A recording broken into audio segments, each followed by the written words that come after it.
नमस्कार दोस्तों, positive peach में आप सबका स्वागत है। आज हम जानेंगे कि काशी में गंगा किनारे बसे मणिकर्णिका घाट के इन रहस्यों के बारे में।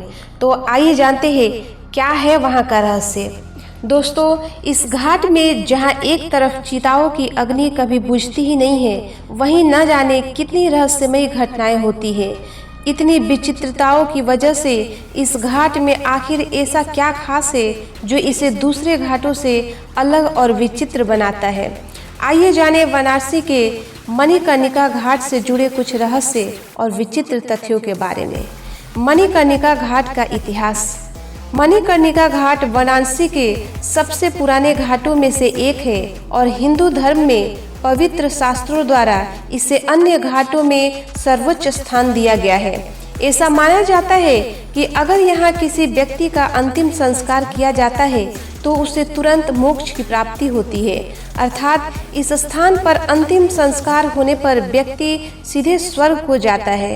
पुराणों में यह भी बताया गया है कि इस स्थान पर आकर मौत भी दर्दहीन हो जाती है, जिसका मतलब हुआ कि इस स्थान पर जिस भी व्यक्ति की मृत्यु होती है उसे किसी भी दर्द की अनुभूति नहीं होती है।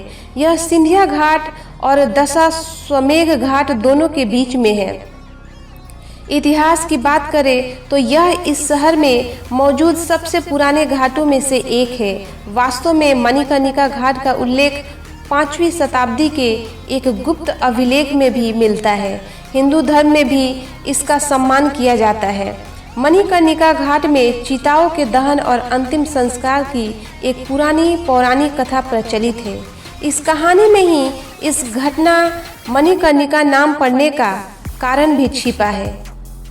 ऐसा माना जाता है कि जब देवी आदिशक्ति, जिन्होंने देवी सती के रूप में अवतरण लिया था, अपने पिता के अपमान की वजह से वह अग्नि में कूद गई थी और उस समय भगवान शिव उनके जलते शरीर को हिमालय तक ले गए। उस समय भगवान विष्णु ने भगवान शिव की दुर्दशा को देखकर अपना सुदर्शन चक्र देवी आदिशक्ति के जलते हुए शरीर पर फेंका, जिससे उनके शरीर के 51 टुकड़े हो गए। प्रत्येक स्थान जहां उनके शरीर के टुकड़े पृथ्वी पर गिरे, उन्हें शक्तिपीठ घोषित किया गया था। उसी समय मणिकर्णिका घाट पर माता सती की कान की बालियां गिरी, इसलिए इसे एक शक्तिपीठ के रूप में स्थापित किया गया और इसका नाम मणिकर्णिका रखा गया, क्योंकि संस्कृत में मणिकर्ण का अर्थ है कान की बाली। उसी समय से यह स्थान विशेष महत्व रखता है। वाराणसी के इस प्रसिद्ध घाट के बारे में प्रचलित है कि यहाँ चिता की अग्नि कभी ठंडी नहीं होती है। यही नहीं, यहाँ के लोगों का यह भी मानना है कि इस घाट में जिस दिन भी चिताएं जलनी बंद हो जाएगी, उस दिन वाराणसी के लिए प्रलय का दिन होगा। यह घाट बनारस के 84 घाटों में से सबसे ज़्यादा मशहूर है और इसे मोक्ष का प्रतीक माना जाता है। दूर विदेशों से भी इस घाट को देखने लोग आते हैं और इसकी खूबियों का बखान दूर तक करते हैं। घाट के शीर्ष पर जलाऊ लकड़ी के विशाल ढेर लगे होते हैं। प्रत्येक लट्ठे को बड़े पैमाने पर सावधानी से तौला जाता है ताकि दाह संस्कार की कीमत की गणना की जा सके। प्रत्येक प्रकार की लकड़ी की अपनी अलग कीमत होती है, जिनमें चंदन सबसे महंगा होता है। एक लाश को पूरी तरह से जलाने के लिए पर्याप्त लकड़ी का उपयोग करना भी एक कला है। इस जगह पर आप शमशान और चिताओं का दाह संस्कार देख सकते हैं। क्या आप जानते हैं, जिस बनारस को हिंदू धर्म का सबसे पवित्र स्थान माना जाता है, उसी बनारस में वेश्याओं लोगों की मौत पर नाचती है। यानी कि एक ओर जहां लोग अपने के मरने का दुख मनाते हैं, वहीं दूसरी ओर वेश्याओं के घुंघरू रुकने का नाम ही नहीं लेते।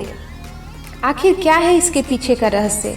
दरअसल काशी के मणिकर्णिका घाट पर हर साल चैत्र नवरात्रि की सप्तमी को महाश्मशान महोत्सव मनाया जाता है।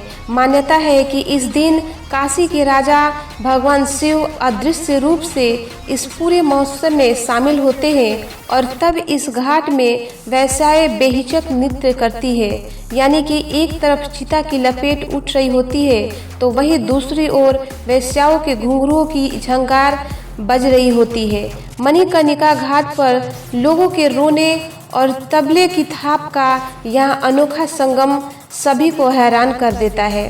कहा जाता है कि इस नाच गाने के जरिए वेश्याएं महादेव के लिए अपनी भक्ति भावना प्रकट करती है। उनका मानना है कि सभी को तारने वाले भगवान शिव क्या उनकी इस सेवा को स्वीकार नहीं करेंगे? क्या उन्हें इस नरक से बाहर निकालकर मोक्ष का अधिकार नहीं बनाएंगे?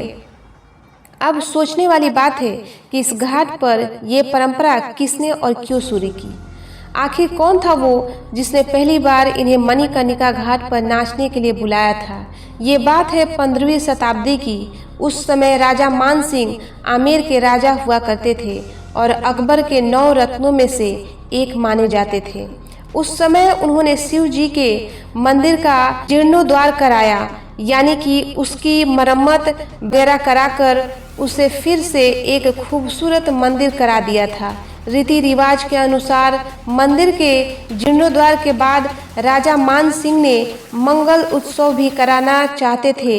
इसके लिए उन्होंने नगर के बेहतरीन संगीत और नृत्य कलाओं को वहां आमंत्रित किया, लेकिन किसी भी कलाकार की उस घाट पर आने की हिम्मत नहीं हुई। मान सिंह का मन दुखी हो गया और वो बिना उत्सव मनाए वापस दिल्ली जाने की तैयारी करने लगे। ये बात जब नगर के वेश्याओं को पता चली तो उन लोगों ने आपस में बात करके राजा साहब को एक पत्र भेजा, जिसमें लिखा था, अगर आपको सही लगे तो हम वेश्याएं वहां आकर नृत्य कर सकती हैं। ये हमारे लिए सौभाग्य की बात होगी। राजा मान सिंह पत्र पढ़कर बहुत खुश हुए और उन्होंने पूरे मान सम्मान के साथ रथ भेजकर वेश्याओं को घाट पर बुलाया।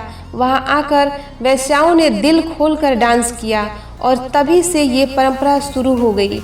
इतना ही नहीं, तब से ये मान्यता है कि जो भी वेश्या यहाँ आकर नृत्य करेगी उसका अगला जीवन वेश्या का नहीं होगा, क्योंकि कोई भी स्त्री वेश्या अपनी मर्जी से नहीं बनती, लेकिन हर वेश्या इस नरक से निकलना जरूर चाहती है।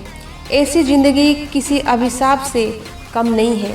दोस्तों, वीडियो को लाइक, कमेंट्स और सब्सक्राइब जरूर करें ताकि ऐसी ही वीडियो आप लोगों के लिए लाती रहूं। फिर कल मिलेंगे एक नई जानकारी के साथ। तब तक हंसते रहिए, मुस्कुराते रहिए। आपका समय शुभ हो। Bye bye.